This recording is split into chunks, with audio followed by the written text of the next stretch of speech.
Okay, so today we will make birchbark books. You want to make a birchbark book? Very much. Yes. So I what will we'll make need, that. I'll just do an overview. So we'll need a piece of paper that's about this size. I have a whole bunch of them I've harvested Yeah. from the ground of the, or the old trees. Now you may either sew the pages together in, what are they called? Signatures. In signatures.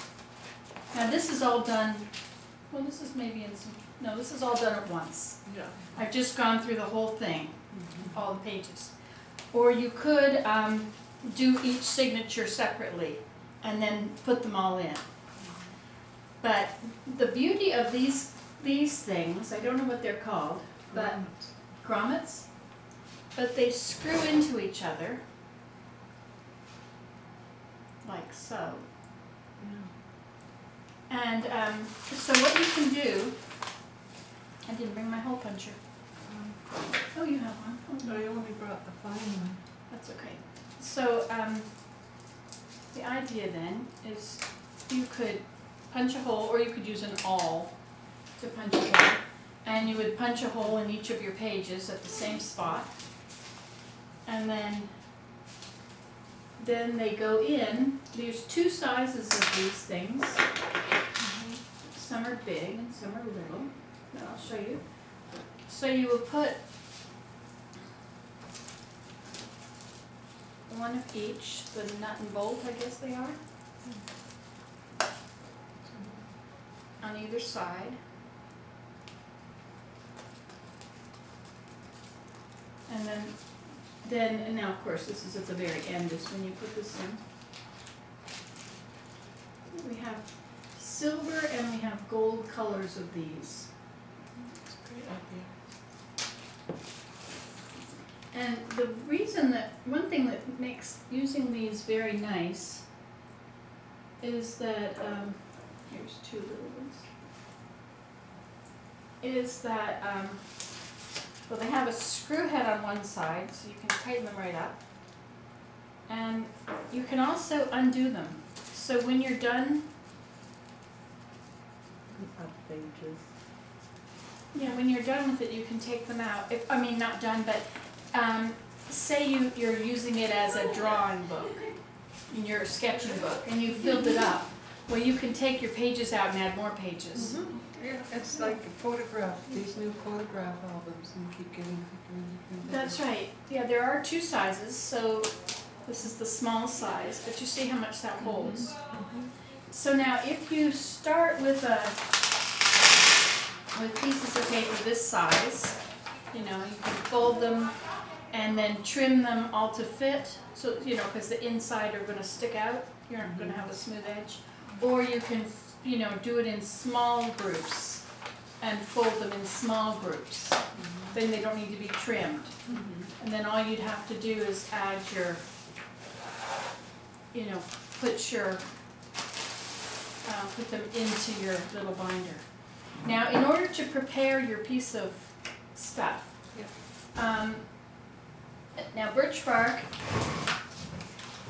is, Did you harvest these yourself? I did. I heard how to do it. Oh, You used to find a dead one on the road, right. and you throw potato sack over it, Oh, and you hit it with a 2x4, oh, and they all adhere to the potato sack. oh, How did you do it? with gloves. Those are the hairs in between the guard hairs, I think. And there's, well, when you stick your finger down in here, now I boiled these, I think, maybe not these. Okay, so first, this was for decorating, but we won't get there yet. So, if you get a piece of paper that's going to be the right size. Now you see, a piece of birch bark is, it wants to curl up. It wants to curl back up the way it, I'm not sure exactly how that works, but if you could start with something very thick. Now, You could, but what's gonna happen is it's gonna curl as time goes on, and your book is gonna have, it'll curl outward like that. It looks like it's going this way, but it's gonna curl that way. So you wanna get rid of the, I tried to peel it from the logs so that I didn't have this problem, but if you leave this brown stuff on, that will make it wanna curl. Somehow that does it. So this can all be peeled very carefully into many layers. But depending on, so you have to go very carefully and slowly.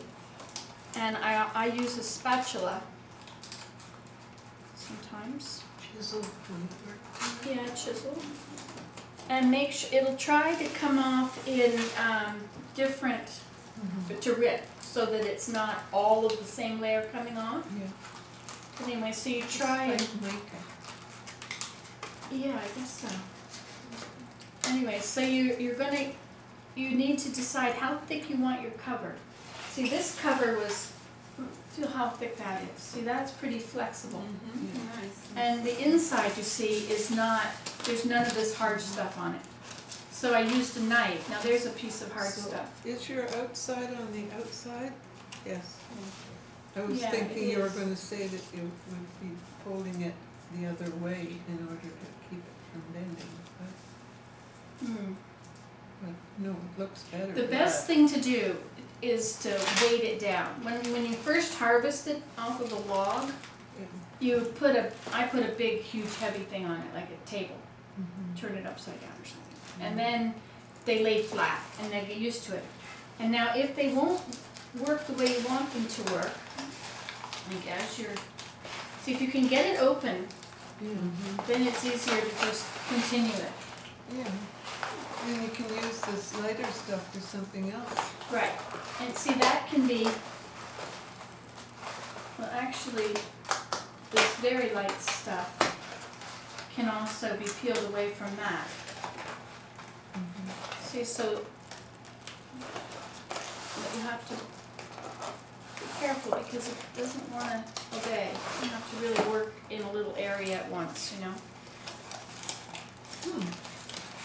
It wants to rip.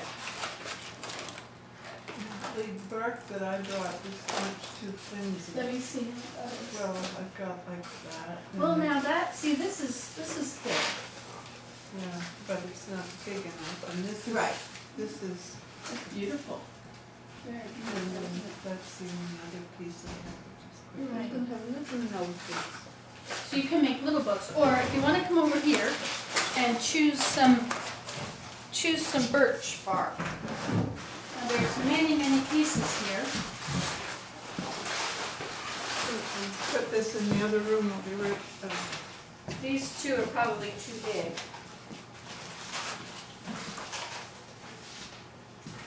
You want to maybe take a piece of paper and use it as a guide when you're choosing them.